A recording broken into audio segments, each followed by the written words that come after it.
Hello, all of you fabulous people. Leah here, Doers Nation, and today is a very, very, very special day for me, as I would like to define today as my rebirth day. I made a decision today 8 years ago to put down the drink and pick up God, and today my life is beyond my wildest dreams, okay? So if you are sitting on the other side of this video right now and you're wondering if it is possible for you, I'm gonna tell you a little bit about what made me Leah before and what makes me Leah today, and some of the things that I changed in my life in order to redirect my path, because my path was not so good, and my life has not always been rainbows and sunshine, and you're gonna find out a little bit more about that today. So, I am a little bit nervous because obviously some of these things make us very, very vulnerable, but I know that you guys, with God, will accept me for exactly who I am, and if you don't, I'll accept you for exactly who you are, all right? My story began 32 years ago on a farm that not only I grew up on, but my dad grew up on, my pop-pop grew up on, and my great-grandfather purchased. So, fourth generation farm girl. On this farm, I grew up with my mom and dad, who till this day are still happily married and have been a phenomenal example of what marriage is supposed to look like, and two brothers. So we are 32, 33, and 34. I am extremely proud of who my brothers are today too, which is phenomenal. What great fathers and what great husbands, and what a great example for me as far as how I'm supposed to be treated when I do enter into marriage. But anyway, so I grew up with my mom, my dad, and my two older brothers, and we are all a year apart. So because I grew up with two older brothers on a farm, I was always a bit of a tomboy, and that is okay. All right, because till this day, I love to do the stuff that the boys do. Some of it is much more fun than what us girls do, just saying. But anyway, so I was a tomboy, farm girl, and although we weren't privileged, as the world would say, I would say that I was privileged because I had a whole lot of love and I had a whole lot of stuff that I could do on a daily basis. Even it meant just exploring the farm or going down to the meadow or fishing or playing in the field, feeding the cows or the chickens that we had for a very temporary time. Whatever the case may be, I would say that I had a very good childhood, and my parents definitely made the best out of what we had. They gave us absolutely everything that we needed. And the most important thing that we need is love, right?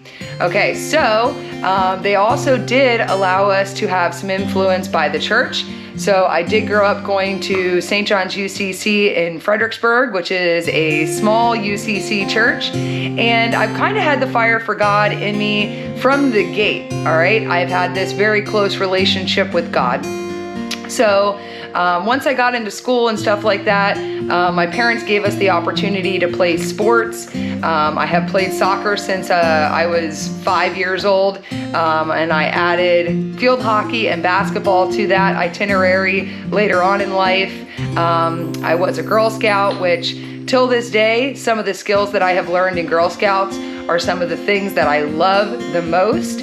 One day, I hope I can be a Girl Scout leader. That is one of my goals. I know it seems weird, but I think that Girl Scouts and Boy Scouts are such an integral community for kids to foster some skills in themselves that maybe they otherwise wouldn't have learned.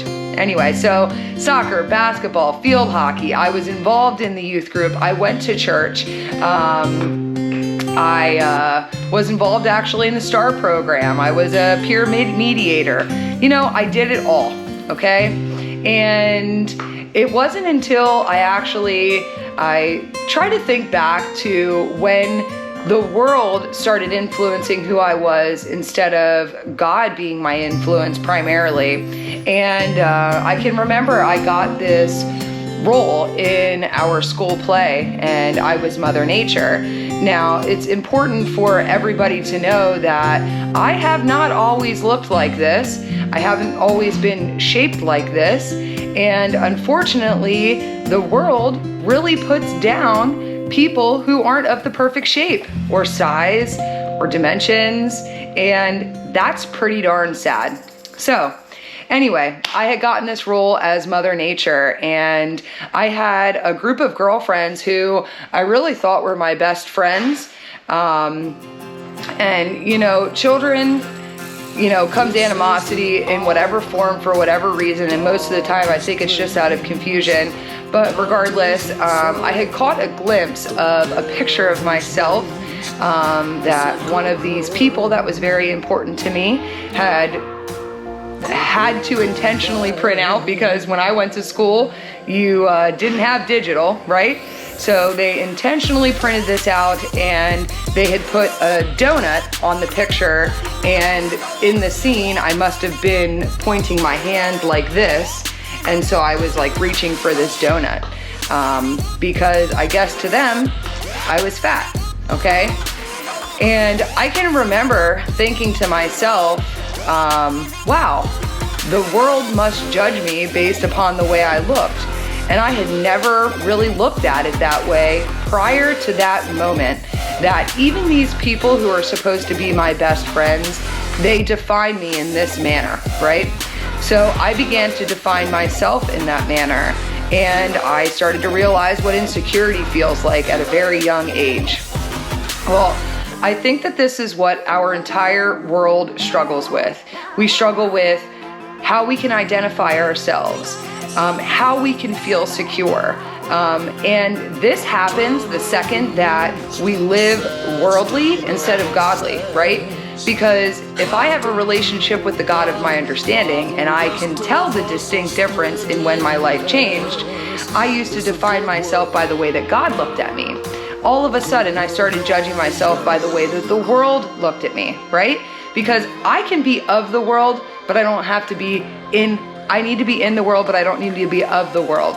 I understand that today. As a child, it's very difficult to understand that unless somebody fosters that understanding in your soul, okay?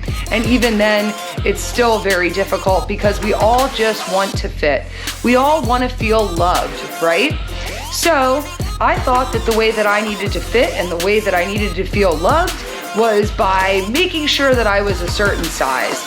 And all of a sudden, I pretty much stopped eating, and I survived on like pretzels. And that's not even a fib, okay? I pretty much stopped eating, and I started exercising constantly because all of a sudden I had this thing called an insecurity. And I thought that this would make everything better. Well, I went from being this chubby little teenager to a tall, fit, pretty decent looking teenager pretty quickly. And the second that I got my driver's license and I started recognizing that this is how I could get attention, everything changed. I all of a sudden had freedom. My family no longer had control.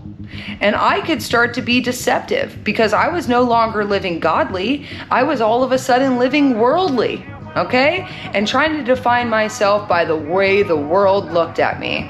And I started making a whole lot of mistakes. See, this wasn't my family's fault. This was my fault because, again, I started feeding into the world instead of the spirit. And I know what life is like with the spirit because I had it before and everything was grand, okay? I felt secure within my heart. I didn't have to change who I was for the world because I was fine because I looked at myself the way that God looked at me. But anyway, I got my driver's license, and slowly but surely all of these things that I used to do, they went by the wayside because now my priority became, how do I get drunk? How do I get high? How do I fit? How many more people can I put into my life so that I can feel whole? And I did that for a very long time. In fact, my senior year of high school, coming from being the girl who played soccer, basketball, field hockey, was a Girl Scout, was a peer mediator, was in the STAR program, all of these things, those all went by the wayside.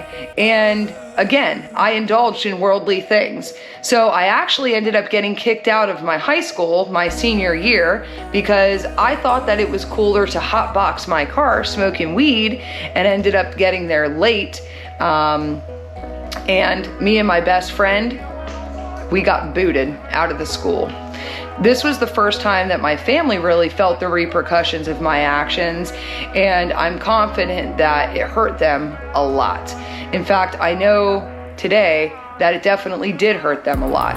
Not only because of the shame that they probably felt from having a daughter going through those circumstances, especially when they had been involved in this school for many, many generations, but they also felt sad for me because I was confused, and they could tell I was confused. And no matter what words they gave me, my life was different. And it sure was different. So they shipped me off to an intermediate education where they put all the bad kids in one spot, so we can just learn lots of bad shit from each other. Excuse my language. I think that's the first time I swore on this YouTube channel, so I do apologize for that. But it's just the truth, right? You put a bunch of bad kids together, all those bad kids are not going to be a positive influence on each other, and they're just going to teach each other more bad stuff. And that's what happened to me. So I didn't have to work at school because the education platform was extremely simple. So I was no longer challenged by my education or anything else for that matter in my life. It became very easy to be the person that I was, which was really an alcoholic and a drug addict. It's hard to see yourself that way when you're 18 years old because you think that you're just doing everything that everybody else is doing around you. And you know what? You might be. But then there are some of us who just can't choose to stop when we want to stop. And that was the case for me. So anyway, I had plans of going to Philadelphia University and double majoring in interior design and fashion design, but that changes a little bit when you get kicked out of high school. So I decided that I was going to go to RAC, which was Reading Area Community College, and I was going to get my associate's degree and then go off to bigger and better things thereafter. And that didn't last me very long because at 19, my best male friend at the time was actually killed in a terrible tragedy involving some of my other best friends as well. And I pretty much just went off the deep end, and I stopped caring about anything that was important, and the only thing I started caring about was feeding my flesh. And that meant feeding my flesh in whatever form I could find it. That meant alcohol, that meant drugs, that meant men, that meant money, that meant clothing, that meant cars. Whatever could fill the void within to make me feel whole, that's what I did. So I ended up getting one DUI, and then the day before I went on trial for the first DUI, I got a second DUI. So at 19 years old, I had stacked 2 DUIs. I had already been kicked out of school, and actually, I think my first charge was a retail theft charge that I had acquired with one of my really good friends who was a good person, and I feel terrible that I had been such a bad influence on her. But we can't take back what we've done. All we can do is change who we are and make the world better. So anyway, I had got 2 DUIs. And again, at 19, it's very difficult to take a real look at yourself in the mirror and figure out what the underlying problem might be.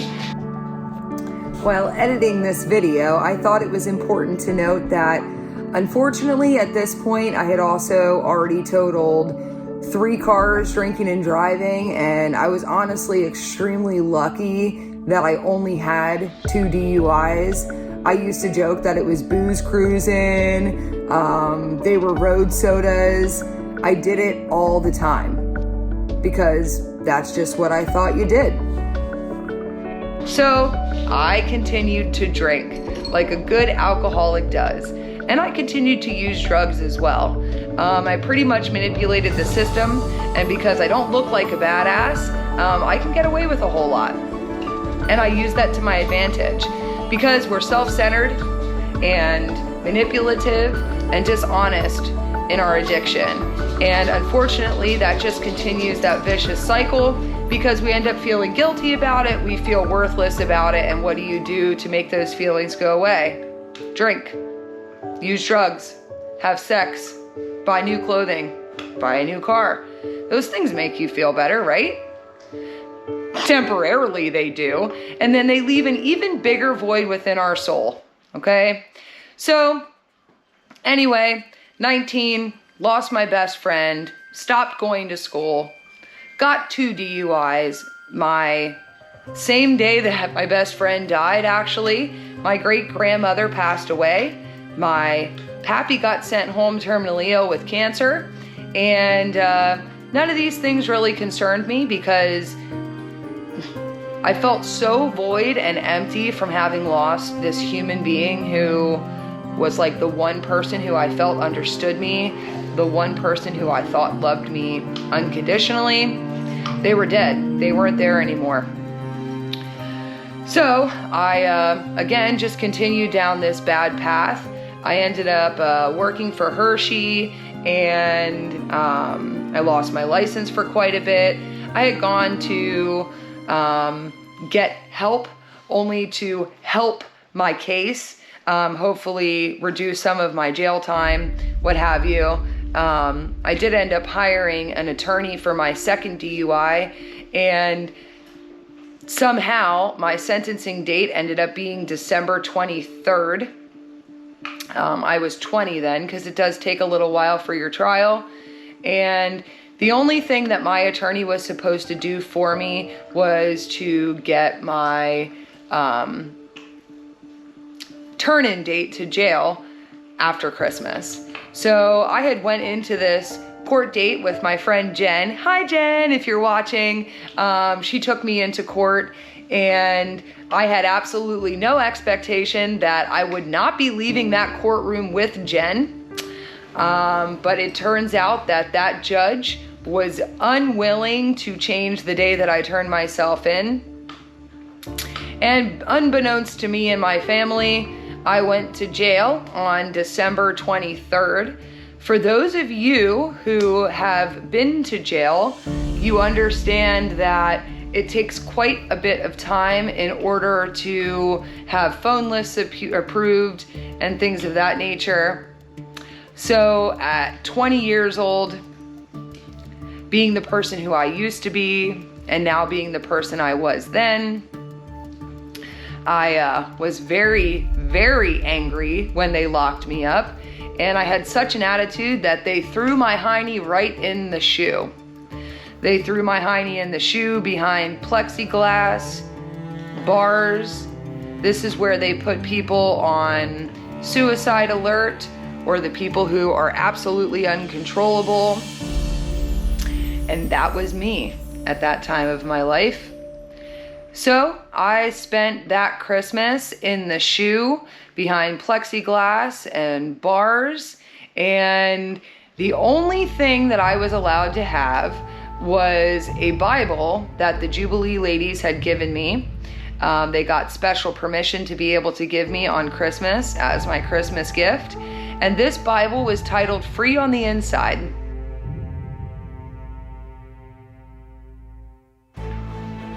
And wow, was that true?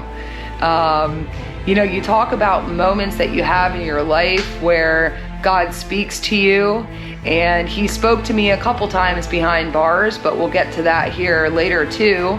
I had opened this Bible just randomly to whatever page my finger happened to touch, and on those pages just happens to be my name.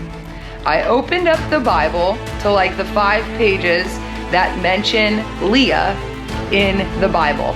2,000 pages, and there might be 5 pages that have Leah written on them, and I opened the Bible to one of those pages. See, that's what God does. When we reach our hand out, he reaches back to us. If we turn our back, he gives us free will. So what are you using your will on today? So God's always been there. He was definitely there that day in jail.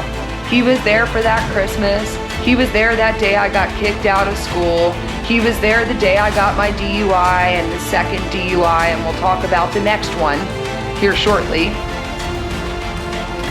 I just chose to pick up the world instead of the spirit and feed the world instead of the spirit. So I went to jail, and that was quite the experience. Me being the chameleon that I can be. The girl who tried to give me the hardest time when I got over to work release, her and I ended up becoming buddies, and we did make the best out of the time that I was there. I learned how to make a jail frappuccino. We played lots of cards, and I made it through it, because jail is pretty much just a really crappy slumber party forever long that the government decides that you're going to be there. So at 20 years old, I got to experience Christmas in jail. And again, that was from being the girl who went to church since I've been born, was involved in youth group, was a Girl Scout, a peer leader, peer mediator, star program, soccer, basketball, field hockey, a great home environment. It doesn't matter. If you're having an identity crisis, don't reach for the world. Reach for God, who is the one who created you, because he can easily define who you're supposed to be, because he's the one who set the path for you, right? So, 20 years old. Anyway, once that whole ordeal was over, during that time when I didn't have a driver's license, I had actually rekindled with this guy, Matt, who I had met in youth group years before. We were best friends. He had feelings for me back then, but I definitely wasn't ready for a relationship. And to be honest with you, I wasn't ready for a relationship when him and I met the second go round either, because I had not figured out how to love Leah. And you cannot love somebody truly without loving yourself. That is not a lie when people tell you that. It is absolutely the truth. Because again, we try to define ourselves based on the other person, or we're confused, we're not 100% in it, we're looking for love in the wrong places, blah, blah, blah. All of those metaphors and euphemisms that people use. So Matt and I started dating. He really helped me out during the time that I didn't have a driver's license. And as soon as I was able to get my driver's license back, I did. I got my driver's license back. And a friend of mine who was actually in recovery at the time, he promoted to me that I should get into insurance. And I did. I went and got my life insurance producer license, and I experienced a whole lot of success in that field. And with success comes money. With money comes ego, and man, did mine inflate. I was living worldly. We'll go with that. I thought that my happiness was going to be derived from money. Do any of you have money and you still find happiness elusive? That's because money does not make you happy. In fact, in my situation where I had money, the man, the fancy car, the fancy ring, the friends, the parties, the success, the leadership, all of these things that I had, and you still come up feeling void, it's extra void, because you have everything that the world tells you that you need, except you still feel empty. That's because you can never truly feel full, in my opinion, without the relationship with the one who created you, right? Because we are spiritual beings having this human experience, and it kind of sucks sometimes. So we fill the void within ourselves with whatever we can get a hold of at that moment. And I tell you, I filled the void with lots of things before I got into recovery, and even after I'm in recovery. It's actually how I acquired 3 dogs at one point of my recovery, and they do come with a whole lot of love. So I'm not saying that that's a bad thing. But Yeah, so I had it all. Successful insurance career. I was probably going to be able to retire in my mid-30s because of the residual income that comes along with selling life insurance if I just kept kicking ass and taking names and taking advantage of people, right? Because you kind of do that sometimes when all you're thinking about is filling your pockets instead of how your pockets are getting lined. So I did this for quite some time, and all of a sudden, Matt wasn't enough for me. Why? Not because Matt really wasn't enough for me, but because I wasn't enough for me. So I started to figure, just finding things that I could have a problem with because I was trying to figure out why I still felt empty with everything that I had. So, being the good alcoholic that I was, I probably kicked the one thing to the curb that was the best thing that I had at that time, and that was Matt. And although I made that decision, it was heartbreaking to me too. So I wasn't the girl that he should have been with because I did not treat him the way that he deserved to be treated. I didn't appreciate him the way that he deserved to be appreciated. And I was again just concerned with worldly things. So I had let Matt go. And I was engaged to this person at the time as well. And the people that were closest to me knew how bad this hurt me, even though it was a decision that we make, okay? And one of my girlfriends invited me out to go drinking because that's how you make yourself feel better in America, isn't it? Go out drinking if you don't feel good. So I got invited out to the club, and typically I would have drank a whole lot. And I don't really know why I didn't that night. It's a little bit weird. But I had a shot of Jaeger and a Long Island iced tea, which for me, at that point of my life, was nothing. That would have been drank in like the first 15 minutes that I was somewhere. But that's what I drank over the course of 2 hours. I had also brought clothing to stay at my friend's house, but at the end of the night, she was taking a man home, and because of the pain I felt in my heart, I really did not want to hear that going on. So I decided I was going to drive home because I wasn't drunk. I only had one drink and one shot. And I started my way down 422 home. I was out in Wyomissing, and I lived at my parents' house in Bethel at the time, so it was quite a hike. And I'm confident I was texting and driving because I do that, okay? So I was texting and driving, and I went over the double yellow line a couple times. And I got pulled over in my fancy Lincoln MKZ, dressed in a pencil skirt with my button-up shirt and my sweater vest on. And when the cop got to my car, sorry, it was a trooper. When the trooper got to my car, he asked me why I thought I was getting pulled over. And I said to him, because I was completely defeated, do you want me to be honest with you? And he said, yes. And I said, I may be too intoxicated to operate a motor vehicle, and I take full responsibility for my actions. That's defeat, folks.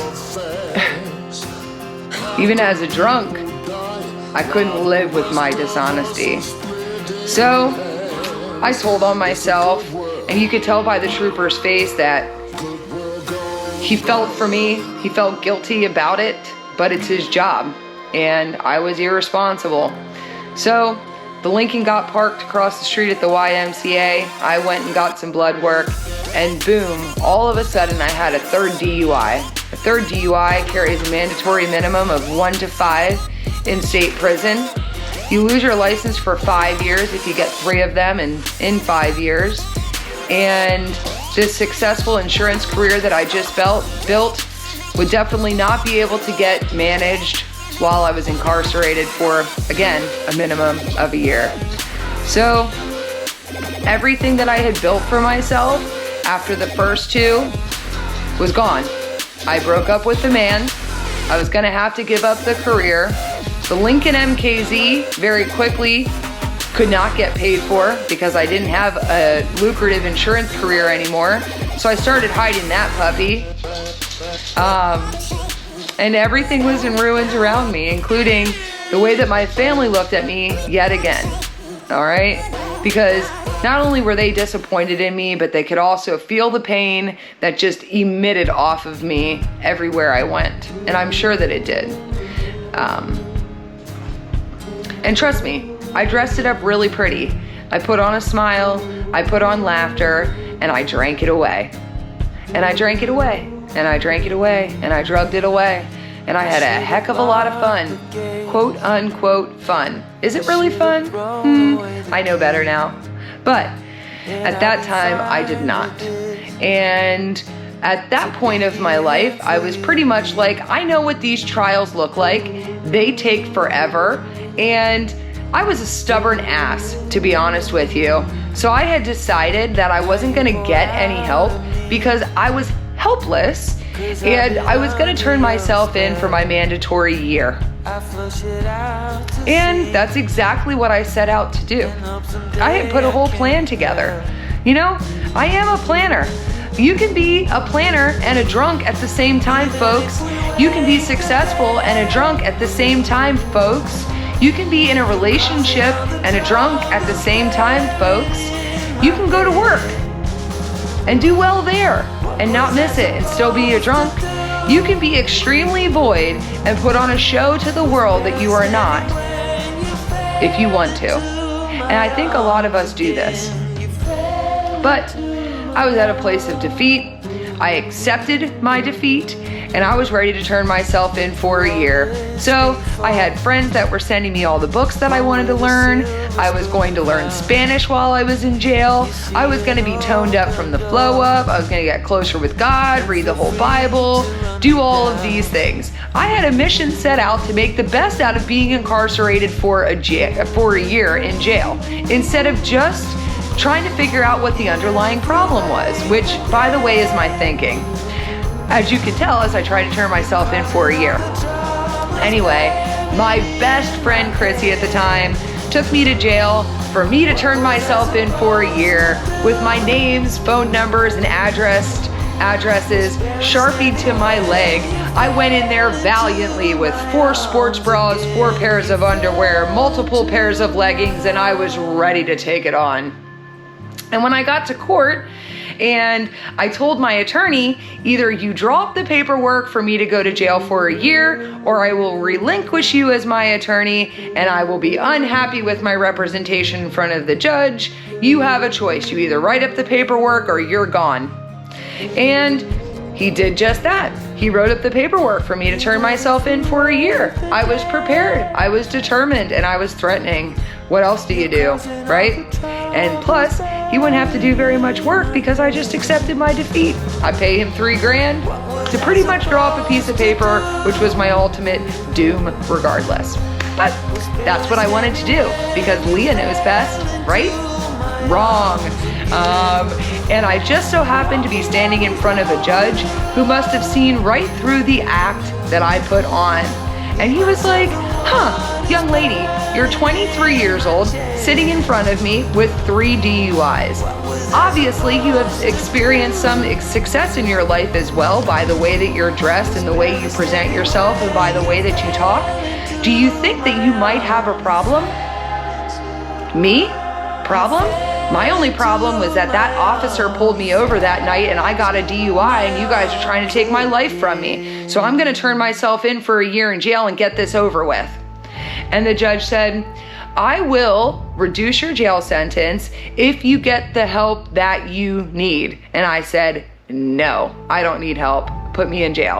And he said, I'm going to take a brief recess and you could sit down with your counsel and actually discuss what you want to do.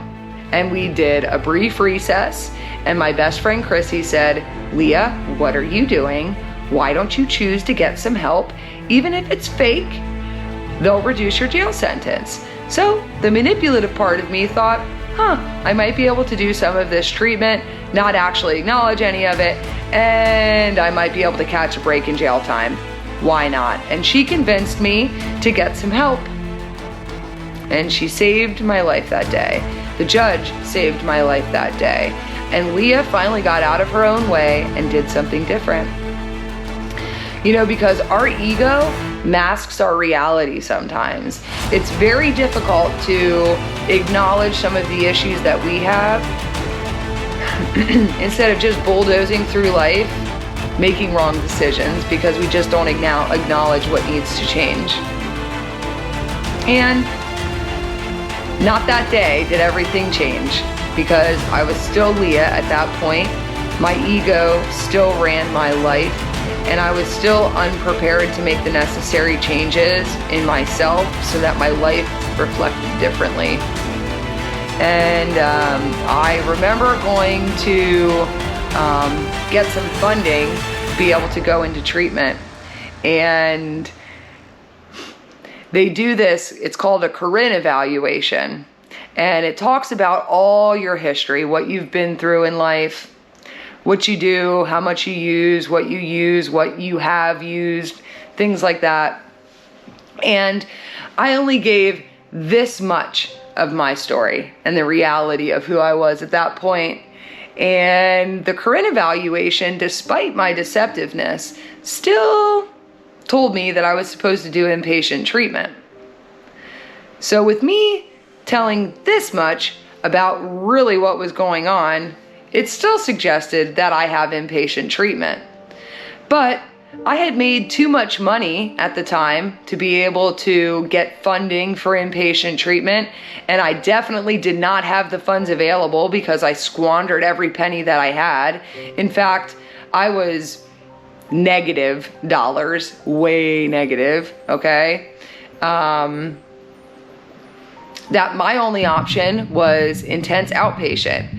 Now, I know better resources today, so if any of you are in this position, please let me know. I will be happy to get you whatever help that you need, whatever funding that you need from whatever county it is that you need funding from. If you have insurance, I can get you into treatment as well. Whatever resources that you need, if I don't have them at my fingertips, I will make them at my fingertips for you. All right?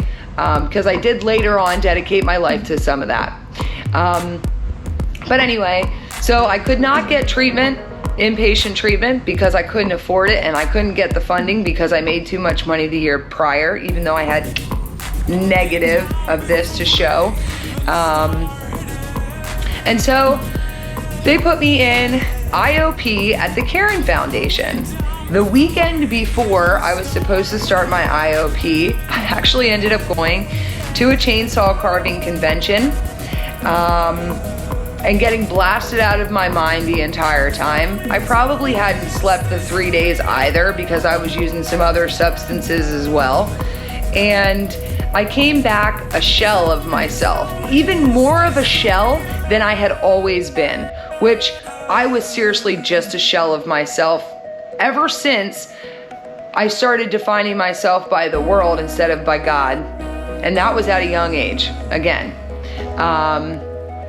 But anyway, even more of a shell of myself. And everything was ruined around me. So I dressed up for this IOP, and I'm telling you, I put my Calvin Klein trousers on, my best button-up shirt, my Coach shoes. I'm sure I had a Prada purse at the time, and I wheeled in my Lincoln MKZ, empty, void, and covered in pretty things. And when they asked me why I was there, I was so defeated. I seriously just mouth spewed all of my bad out. I was defeated so much and humbled so much, because God has a plan even in our wreckage. I was humbled so much that I finally could accept defeat, submit to God, surrender to something greater than myself, and get the help that I needed. Thank God. Thank God for my third DUI. Thank God I lost my insurance career.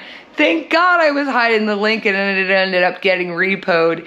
Thank God my credit score went to shit. Thank God I lost everything so I could find it all. Wow. And you know what? That day that I stepped into IOP, I would have had no idea that day everything would change. and it did. Defeat is sometimes a good thing, and we can sometimes find victory in it. In my case, that defeat was exactly what I needed in order to pull up my bootstraps, make some changes, and create a different life for myself. That day was not October 31st, by the way. I ended up staying sober, getting super duper involved in IOP, taking all of the suggestions plus some, because I am a bit of a perfectionist and I go balls to the wall with everything. Luckily, I did the same exact thing with my recovery. Woohoo! So my crazy outlandishness actually helped for once. I fully indulged myself in a program of recovery and everything changed. I stayed sober for a couple of months and I had pretty much tricked myself into thinking that I could go to this Halloween party at the local bar that I was a participant in for many years, daily, to their Halloween party and not drink. And that lasted for like 0.02 seconds. I got in there and got my double vodka and Red Bull, and who knows how many of them I had. What other substances I used throughout the night is kind of irrelevant. But I ended up falling out of a Jeep, snorting something. I ended up falling asleep on a basement floor, completely dressed in the Playboy bunny outfit that I was wearing to go to that party. The Playboy bunny outfit really wasn't just because I wanted to look like a slut. It was because I literally could not afford anything else, and the costume was $12.50. Probably because it was like this much fabric. But nonetheless, I'll never forget the last time that I drank, because I was dressed like a Playboy bunny, passed out on a basement floor, woke up, and wow, did I feel guilty. Because you know what happened in 2 months? I found myself. I realized that although I had lost everything that the world says I was supposed to have, I was happier than I ever was, because I had regained a relationship with myself and with the God of my understanding. And I actually started cracking away at what the underlying problems with Leah were. So I didn't have to keep filling myself with every single thing I could get my hands on that made me feel good temporarily, right? So I woke up that morning with a refreshed attitude on my recovery and a decision that I would never drink again. And that day was 8 years ago today. And wow, have things changed. Let me tell you all about it. Since that day, what has changed? Probably be easier to say what hasn't changed. And even that, my family stayed the same, because my world became very, very different after I decided to put down the drink and figure out what made Leah Leah, who Leah was supposed to be, and what God's will on my life was.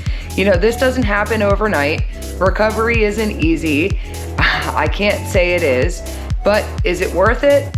Absolutely, yes, it is worth it. And you absolutely can do it. So, as you all know, I was looking at 1 to 5 in state prison. I absolutely had to give up my insurance career. The Lincoln MKZ went bye-bye. That went back to the bank. My credit score went to the ground.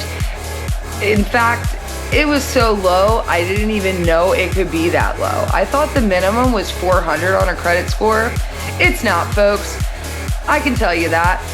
But it's okay, because all of that changed over time, and everything got better because I got better, because I allowed God to infiltrate my heart instead of the world, right? So anyway, I ended up not doing 1 year or 5 years in prison. In fact, I had got arrested while I was in recovery because the registration was out in my Lincoln. And when the cop pulled me over, I had a bench warrant out for my arrest for a court date that I had missed, because again, I was not exactly an upstanding citizen. So I ended up going to jail for 5 days. I got pulled over in Lebanon County, but my bench warrant was in Berks County. And it was while I was actually on my way to a meeting. My whole weekend was surrounded around recovery. And yeah, so it was like 5 o'clock on a Friday, and there's definitely no judge available at that time, and there's no transportation available either to get moved to the appropriate jail that you're supposed to be moved to if you're from a different county. So I ended up spending the weekend in the Lebanon County Correctional Facility, which we all know I had visited previously. So I spent the weekend there. They were not kind to me. It was not fun. And I remember the officer telling me, that I could take what I needed from my car. And the only thing I grabbed was my purse and a Serenity pamphlet that I had received in the outpatient program that I was attending at the time. That Serenity pamphlet definitely carried me through, but being that I thought that I was doing everything right at the time, I really resented the situation that I was in, and I felt extremely helpless because come Monday morning, they didn't call my name. And I was expecting that to happen fairly early so I could get transferred and hopefully see a judge and be released, because this was right before Thanksgiving and it was within the first few weeks of my sobriety. But that did not happen. Again, they did not call my name early in the morning. And as I was laying there helpless, I was actually in a cell with an alcoholic who was going through delirium. I felt completely defeated. And I broke down. And I broke down to the right person, God. And as I broke down and I accepted complete defeat, click! The cell door went and they called my name to go to get transferred over to Berks County. Because that's how it works. The second that I say I can't, he steps in and takes over and says, I can. And he did.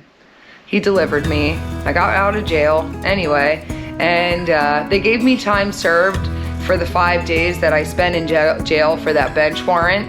And they gave me house arrest for 4 months. Somehow, God is how, somehow I ended up getting 4 months house arrest with no formal second time offenders program or court ordered program. And I had a really, I completely forgot the fact that my attorney at the time had told me to move to a different county and told me to move to Cumberland County, and Cumberland County would not accept me for house arrest. So they ended up giving me 4 months continuance until my sentencing so that I could find a new home. Yeah. So in my first year of recovery, I went to jail for 5 days for a bench warrant, found a house, got a reduced sentence, but had to move out of my house, so I had to find a new house. I lost everything. My car got impounded or repoed. A variety of things. Just so you know that you can pretty much get through anything. No, not pretty much. You can get through anything without picking up a drink, as long as you have a solid program of recovery and you want to be sober more than you want to be drunk. And thankfully, I wanted to be sober more than I wanted to be drunk, and my circumstances did not dictate my reality. Somebody said you need to live one day at a time, and I understand why I needed to live one day at a time at that time, because pretty much everything in my life was impending doom at that time. So, lost everything, but really found everything because I had God, and despite my circumstances, I had happiness. I ended up finding another house in Lebanon County in Richland, and I was sentenced there to 4 months house arrest, and I did my time. I actually worked in Jonestown at the time, and because of all of these fabulous people that I met in recovery, somebody always was there to pick me up in the morning because I was a solution-driven person. You can get through anything, okay? So I paid somebody to be my driver at the time. They came and picked me up in the morning, they picked me up in the afternoon, and they brought me home. So, you know, if you don't have a driver's license and you think that you can't accomplish anything without a driver's license, that is not fact. You just have to be more determined. I'm living proof of that. We'll get to some more of the success that I had without a driver's license here shortly. But, so, yep, got another house, ended up serving my 4 months house arrest. I had a 5-year probationary tail on me, so you have to be on probation for 5 years thereafter. And I lost my license for 5 years. 5 years. And then after I served my 5-year suspension, I could get a breathalyzer installed in my car and I could move on with my life. During the time that I was on probation and in recovery, man, I'll tell you, I think my biggest fear putting down the drink was that I was also going to be putting down fun, and that's not the case either. I got super involved in recovery, started an activities committee, made sure that there were dances and different hikes and kayaking, and you know what? I did all of these things that I've always loved to do without a drink, and I enjoyed myself more without them because it was pure joy. It wasn't contingent upon some sort of substance. Anyway, so you can absolutely have fun in recovery. You do not need to drink in order to love your life. Living proof of that amongst millions of other people who are living proof of it.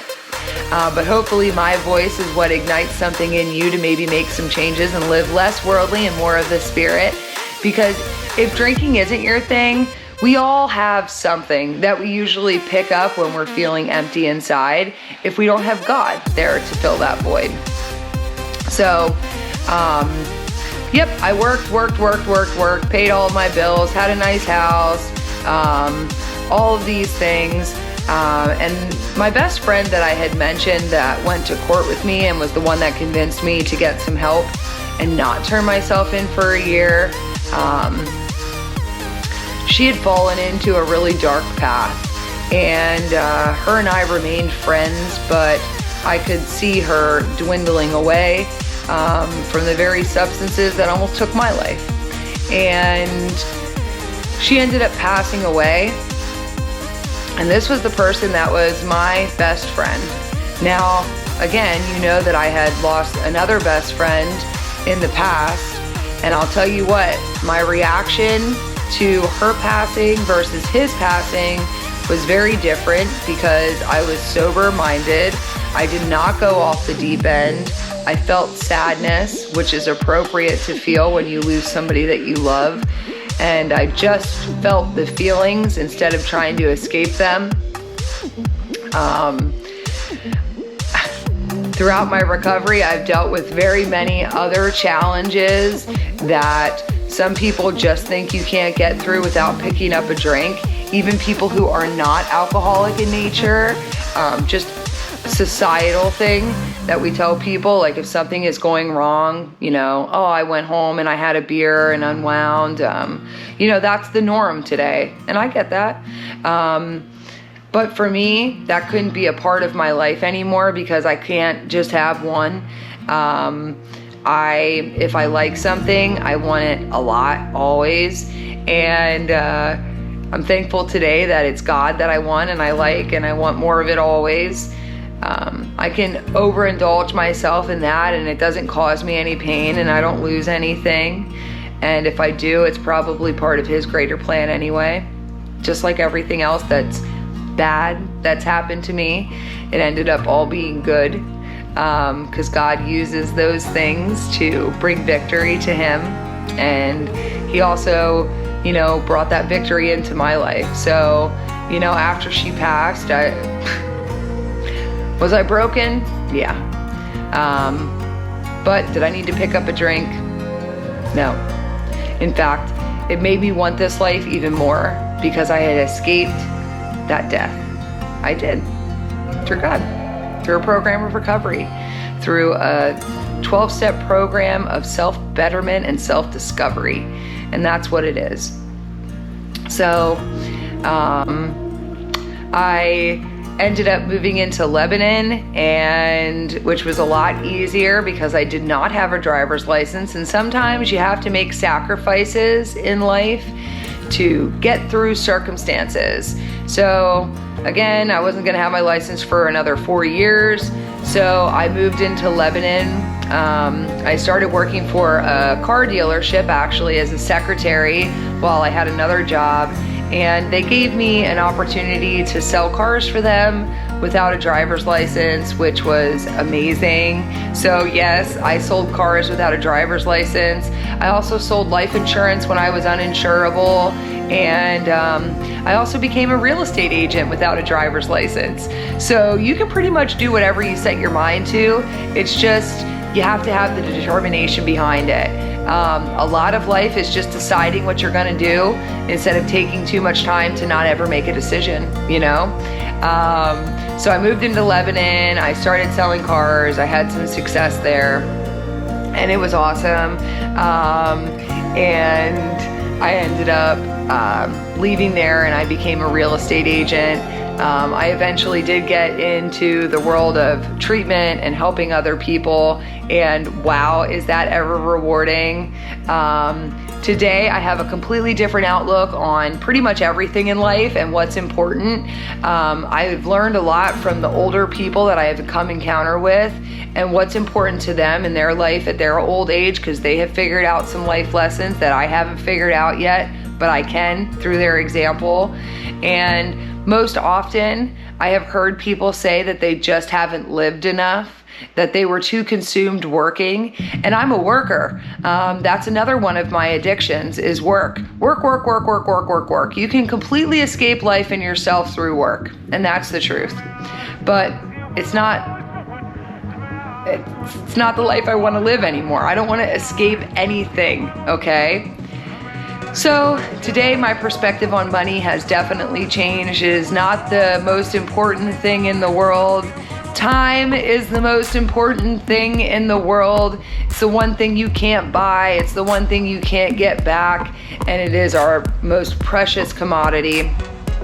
So today I choose to spend my time very wisely, and today I am living out God's will on my life, which is why this video that you're watching right now is happening, because I gave up the prosperous career, making tons of money, and hopefully I can set out on this journey and successfully accomplish living out God's will, which will hopefully be utilizing the skills that He has given me and inspire other people to live their best life and pick up God instead of the world. Oh, and I'm not sure that you guys have noticed, but I happen to live in this place too. That's like my dream. Pathways to Peace. Wow, this was given to me by God. This home on the creek, back a dirt lane in the middle of nowhere. 2 dogs who every single day greet me with the love and the affection that I need.